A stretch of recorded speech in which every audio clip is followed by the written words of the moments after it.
अरे क्या बात है, आज की सेल्स तो काफी अच्छी रही। हाँ, मैं तो इस बात को दिल पर लेके बैठी थी, लेकिन अल्लाह का शुक्र है कि सब ठीक है। हाँ, तुम तो नौकरी छोड़ने वाली थी ना। यार, उस व्लॉगर की वजह से तो मैंने दिल पर ले लिया था। अब ये सोच रही हूँ कि क्या लिखेगा। वैसे ये बंदा भी अजीब है, भूत की तरह आया और चला गया, कुछ समझ ही नहीं आई।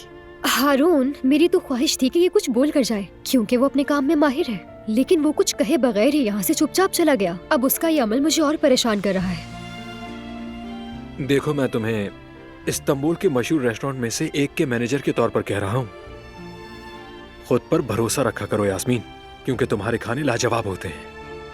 और मैं भी इस्तांबुल के मशहूर रेस्टोरेंट्स में से एक की मुलाजिमा होते हुए आपका शुक्रिया अदा करती हूँ।